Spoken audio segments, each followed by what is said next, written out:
escrever, estava enrolado aí com muitos afazeres, com pandemia, tarefa, prova e um monte de coisa aí, que a nossa vida mudou muito em 2020, né? Então eu fiquei meio afastado aí do canal, mas prometo pra vocês que não vou demorar tanto tempo sem postar mais vídeos não, ok? E o episódio de hoje é muito importante, tá? Porque vai falar sobre um dos principais fundamentos da sociedade brasileira, quiçá da americana também. Fala, não me diga!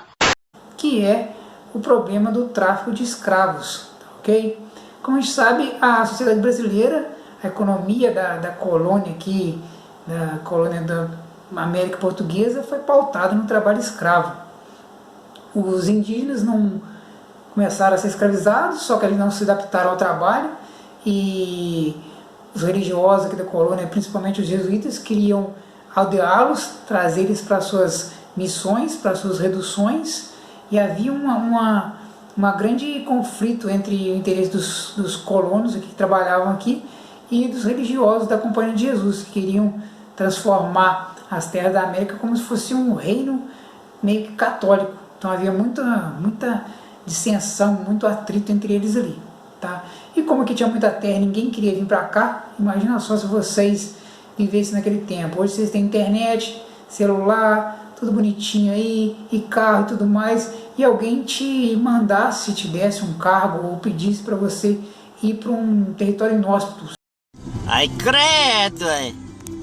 Na Antártida, ou sei lá num matão fechado, lá onde você não vai ter internet, não vai ter carros, não vai ter celulares e tudo mais. Meu, tô f***da! Agora, mais ou menos, vamos colocar assim pra gente entender melhor o que as pessoas que vinham aqui pro Brasil sentiam. Então ninguém queria vir para cá, nem as pessoas que ganhavam as terras, como os capitães lá, ganhavam as capitanias hereditárias, os donatários, não queriam vir para cá. Muitas das capitanias hereditárias que tinha aqui no Brasil faliram porque as pessoas não queriam vir para cá.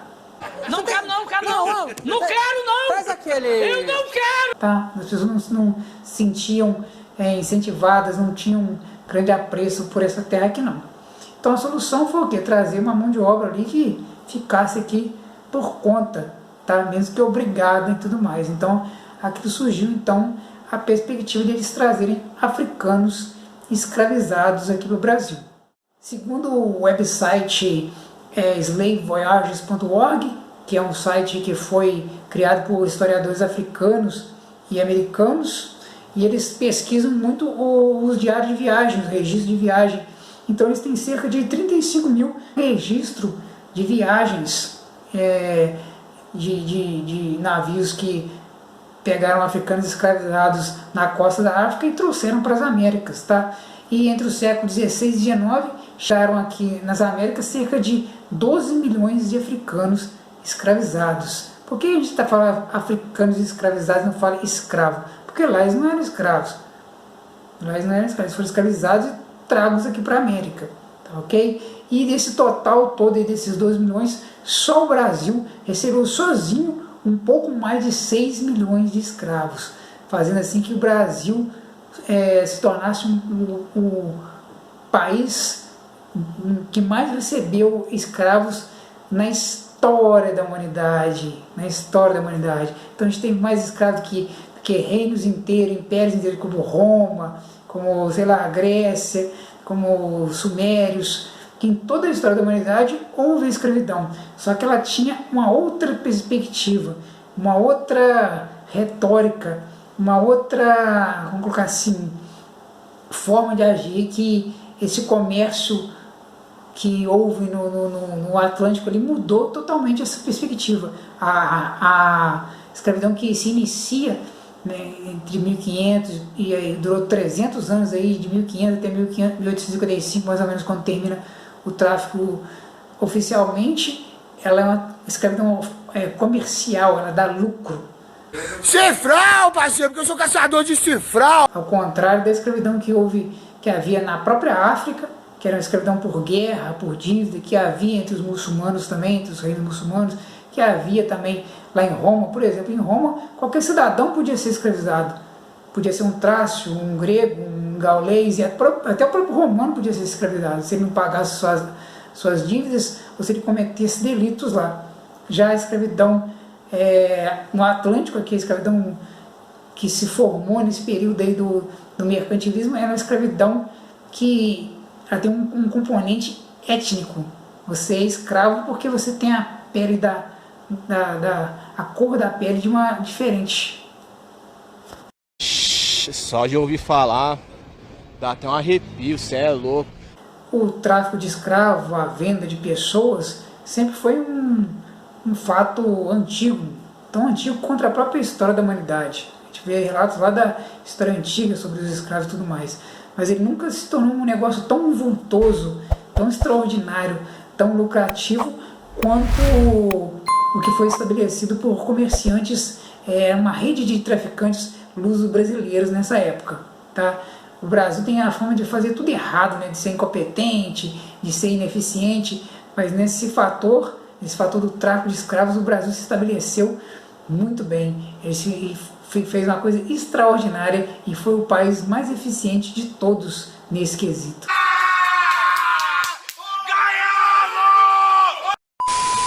Então quem teve essa bendita ideia, teve essa visão empreendedora de iniciar o tráfico de escravos? Como é que essa história começou? Tudo tem um começo, então nós vamos começar do início para a gente entender as coisas, tá ok? Tudo na história é causa e efeito, então a gente tem que saber como é que começou, tá ok? Então havia um rapaz lá, um navegador do infante Dom Henrique. Quem que é um infante, gente? Você sabe quem que é um infante? Não tô lembrado, não. O infante é o filho do rei. O filho do rei lá é o Delfim, o que vai herdar a coroa. O infante é o irmão dele, que não vai herdar nada, nem herdar nada. Só se morrer o pai e o irmão dele, tá? Então ele é um infante. Ele fica ali esperando alguma coisa, na maioria das vezes ele não faz nada, tá? Que ele é o segundo filho, não é o primogênito, ele não tem direito à coroa, não tem direito a muita coisa, não. Mas ele tinha um cargo importante, esse infante Dom Henrique, ele que incentivou as grandes navegações, fundou a escola de Sagres e tudo mais ali. Então ele tinha um navegante chamado Antão Gonçalves, que devia ser uma anta muito grande, tá? Ou muito esperto. E então no ano de 1441, esse navegador chegou no Cabo Branco, tá? Hoje é o país moderno da Mauritânia. E ele chegou lá e não conseguiu muita coisa não. Ele ficou lá, ele pegou, matou umas focas lá, uns leão marinhos, tirou o couro delas, pegou o óleo. Aqui tem coragem. E resolveu voltar a Portugal. Portugal estava tentando se estabelecer na costa da África ali, mas o Antão Gonçalves, ele sentiu meio que seria meio vergonhoso para ele voltar para Lisboa, só carregando só a courama e o óleo das focas e dos ovos marinhos. Então o que ele resolveu fazer? Ele resolveu então pegar 2 cativos azenegues. O que é um azenegue? Marcelo Tadeu também é cultura. Olha! Então, azenegue na realidade eram negros islamizados, e levou para Portugal e os deu de presente ao infante Dom Henrique. Melhor do que nada. Que ficou muito feliz lá e tudo mais ali. E esses então foram os primeiros cativos que chegaram a Portugal. Meu Deus. Até aquele momento, as expedições do Dom Henrique à costa africana só tinham dado prejuízo. Não tinha arrumado nada, só dando prejuízo. Putz, estou lascado. Estou lascadinho, rapaz. Eu não sei o que eu vou fazer. Portugal estava naquela afã de aumentar seu comércio, sua área de influência, conquistar mais mercado consumidor, conquistar mais mercadorias novas para poder revender na Europa. Tá? E além disso tudo, tinha o espírito cruzadisco. E quando ele recebeu esses negros islamizados lá do Antão Gonçalves, ele sabia que era na região ali da costa da África, ali, na região de Benin, da Nigéria, ali, a maioria dos negros lá eram islamizados, tá ok? Então aquilo despertou um espírito cruzadisco, um espírito religioso, ali, católico, em que o rei, além de conquistar as mercadorias, a população local, os recursos naturais, elas também teriam o dever ali de levar o catolicismo, salvar almas. Eu sou Jesus! Eu dou ordem no mundo! O Dom Henrique então envia um emissário a Roma, tá? Ele vai procurar lá o o Papa Eugênio IV, e que ele quer que o Papa assine uma bula. O que é uma bula? O que é uma bula de remédio para vocês? É uma coisa que te ensina a tomar um remédio, o que você deve fazer. Então a bula lá era para quê? Era que o Dom Henrique pedia para o Papa que ele concedesse uma bula que o desse o monopólio do comércio com a África, e bem como a autorização do Dom Henrique lá fazer guerra contra os infiéis, tirar-lhes as terras e os escravizar. Eu não acredito no que eu ouvi. Não acredito no que eu ouvi, não pode ser verdade isso que eu escutei agora. Ok? Então o infiel não tem direito a nada, tá? Então eles usaram essa prerrogativa da bula do católica lá contra os islamizados da África, as pessoas que eram infiéis, não só os islamizados, mas as que tinham a sua religião diferente da católica da Europa. Ei, que viagem é essa, velho? Da onde vem a miséria? Os portugueses podiam reduzir a escravidão perpétua, ou seja, para sempre, até que a morte os separe, sarracenos, pagãos ou quaisquer outros descrentes, tá? E como parte de uma escravidão pela guerra, tá? Os portugueses começaram a expansão ultramarina em cima disso aí, através da conquista de povos africanos, levando em conta esse ideal da cruzada, de contra o infiel, da propagação da fé e tudo mais ali, que no fundo também tinha um grande interesse comercial. Inxalá! O Papa Eugênio IV, então, assina a bula Dum Diversas, tá, em 19 de dezembro de 1442, e o Nicolau V, o posterior Papa, renova ela em junho de 1552, 10 anos depois. Então, Portugal tinha tudo que ele queria. Dá vontade de dar uma porrada. Dá vontade de dar uma bicuda no computador, cara. Para justificar esse proceder lá dos portugueses, intelectuais ali da Idade Média acresceram a interpretação bíblica que forneceu bases para a justificação daquela antiga e até então residual, pelo menos no Ocidente, né, a forma para justificar a forma de exploração do trabalho, tá? E trata-se da maldição de que Noé jogou sobre os filhos de Caim, utilizada para reforçar a ideia aristotélica de escravidão natural. Que coisa absurda, isso aí que você disse é tudo burrice. A esse respeito a gente pode citar, como eu falei, o transcrito lá, a Crônica de Zurara. Porra, quem é esse cara, hein? Gomes Eanes Azurara era cronista real, cavaleiro da Ordem de Cristo, tá? Era guarda-mor dos arquivos da Torre do Tombo lá e biógrafo do seu amigo lá, o infante Dom Henrique, tá ok? E ele é autor então do manuscrito Crônica do Descobrimento e da Conquista da Guiné, que foi redigido em 1448, tá? Mas ele ficou perdido durante 200 anos, praticamente, não, 200 não, 4 séculos, tá? E ele foi achado em 1837 na Biblioteca Real de Paris, o seu original. Agora nós temos acesso a ele. Então vamos ver o que essa crônica, esses relatos têm a dizer de como foram o processo de exploração dos cativos africanos pelos portugueses. E tem umas coisas interessantes lá de se notar, porque ele faz vamos colocar assim, analogia, e a desculpa dele para poder conduzir os africanos à escravidão também é meio que bíblica. A mesma que alguns ditos pastores evangélicos falavam sobre o povo africano, que eles eram amaldiçoados, os filhos de Caim e tudo mais. Eu vou ler para vocês entenderem o que eu estou falando, para a gente ver como é que a história se repete.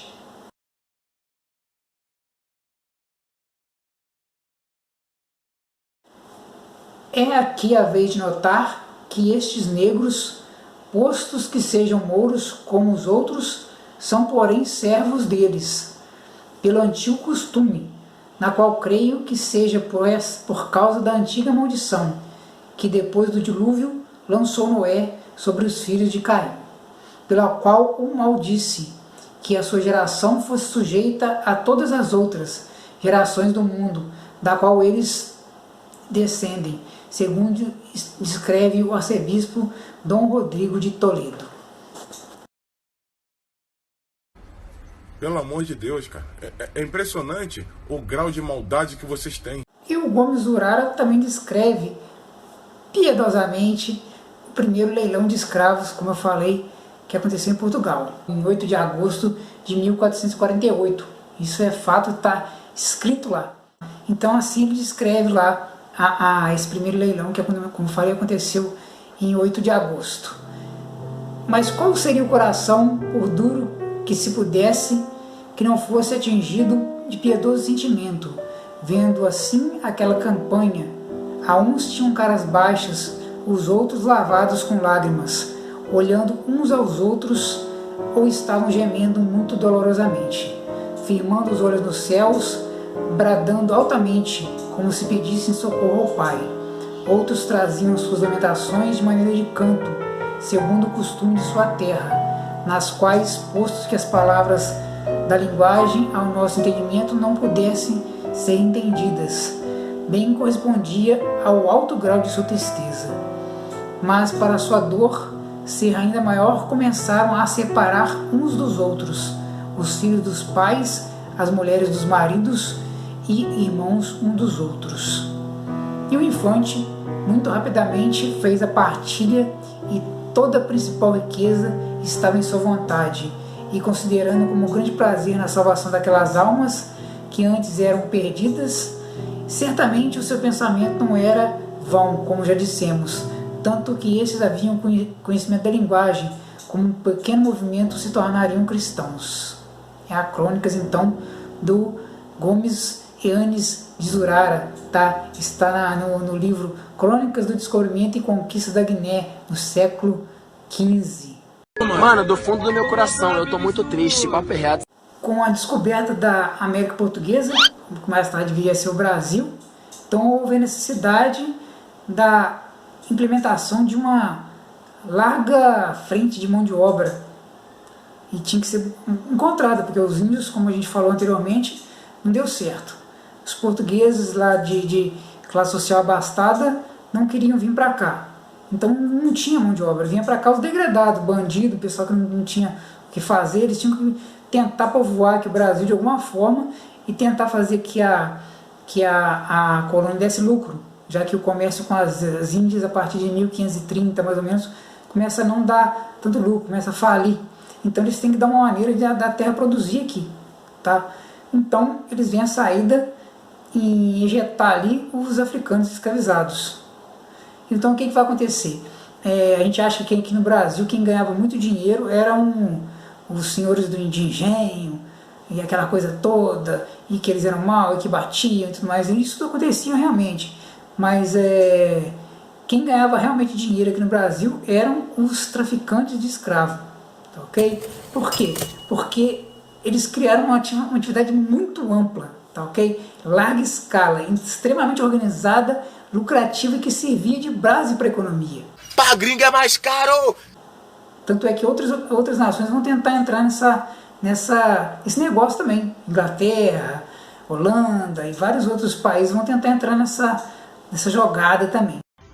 Que merda, hein? Os traficantes de escravos luso-brasileiros, eles desenvolveram um esquema genial, que eles ganhavam nas duas frentes. Por quê? Porque o mesmo navio que trazia os escravos para o Brasil eram os mesmos que levavam a mercadoria para a Europa. Então, se o senhor de engenho aqui, um colono que não comprasse os escravos dele, ele não levava as mercadorias dele para a Europa, não levava o açúcar, não levava para o Brasil, não levava o que tinha que ser levado para a Europa. O miserável é um gênio! Então, isso acontecia direto ali. E fora que o que acontecia também, eles praticamente trocavam os escravos por mercadorias que eles pegavam aqui no Brasil, tá? Eles trocavam os africanos escravizados por cachaça de segunda e tabaco de terceira. A cachaça de primeira, o aguardente de primeira, o tabaco de primeira eles deixavam na Europa, como eu falei, eles passavam por lá, deixavam lá. E o que sobrava nos navios lá, a cachaça de segunda e o tabaco de terceira, eles levavam na África e trocavam pelos escravos lá, pelos africanos escravizados. Que eram escravizados até por outras tribos, outros reinos, tá? E cada vez as capturas iam se tornando uma uma forma de econômica deles conseguirem as coisas na África, tá? O que isso causou um grande impacto na sociedade africana, tá? Alguns países, algumas nações se especializaram em capturas de outros povos para poder trocar com os portugueses, a troca dessa cachaça de segunda e desse tabaco de terceira. E às vezes até, sei lá, alguma munição ou melado e tudo mais ali. E além disso tudo, além de ser capturado, por causa dessa cor da pele, por causa da sua religião e tudo mais ali, o transporte dos escravos eram penosos. Tanto é que os navios que faziam o trânsito dos escravos da África até a América eram chamados de tumbeiros. Que tumbeiros? Tumba era um sepulcro, porque muitos morriam lá, era penoso as condições em que eles eram colocados nesses navios e tinham que sobreviver durante esse período. Por isso que eles tinham esse nome, de tumbeiros. Se entrou ali, você ia para uma morte em vida. Tá? Você ia morrer mesmo, você ia chegar na América e ia trabalhar ali durante 7 anos, que era a média de vida dos escravos. Tá? Então em 3 anos o escravo se pagava, em 4 o senhor lá que comprou ele tinha ali seu lucro. Tá? Vamos colocar aqui, na época lá, um escravo também tinha o preço, mais ou menos, se a gente fosse transportar para os dias de hoje, fazer telemetria, era o preço de um carro popular. Hoje em dia, aqui no Brasil, na data do dia de hoje, assim, um carro popular deve ser o quê? Uns 35 mil reais, 30. Então você imagina só, um senhor de escravo que tinha lá uns 300 escravos, 100 escravos, ele tinha bastante dinheiro. É bem puxado o negócio para poder se comprar. Então era de status social você ter escravo.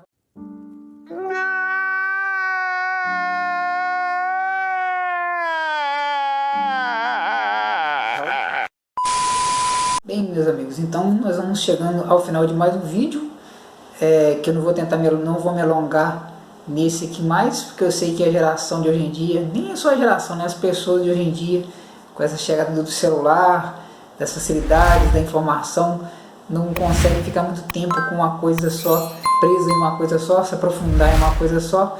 Então eu vou dividir esse vídeo novamente em 2 partes. Ainda bem. Tá? E nós falamos aqui como é que iniciou o tráfico, o contato com a África, quem que eram os mais ricos da colônia aqui, que eram os vendedores de escravos, e depois nós vamos analisar no próximo vídeo de onde eram as nações que vinham, a maior parte dos escravos que vieram para o Brasil, tá? Onde eles trabalharam e tudo mais ali, quais eram as suas nações, e vamos trabalhar também quem eram os principais traficantes de escravos também, tá? Então a gente vai começar a mexer com os escravos, os cativos africanos, já aqui dentro do nosso país, tá ok? Então se você chegou aqui, espero que tenha gostado do vídeo, que ele tenha sido útil, que ele tenha trago cultura e esclarecimento sobre uma coisa. E se você gostou, deixa o seu like aí, que fortalece nosso trabalho e nos dá força para continuar colocando conteúdo de qualidade e de responsabilidade no YouTube. Não só bobeirada. Bobeirada dá muito dinheiro, muito view, mas não faz o espírito das pessoas se iluminarem, se elevarem, tá ok? Então deixa o seu like aí e vamos pro próximo aí, que já estamos trabalhando nele. Valeu, brigadão. Até um outro dia.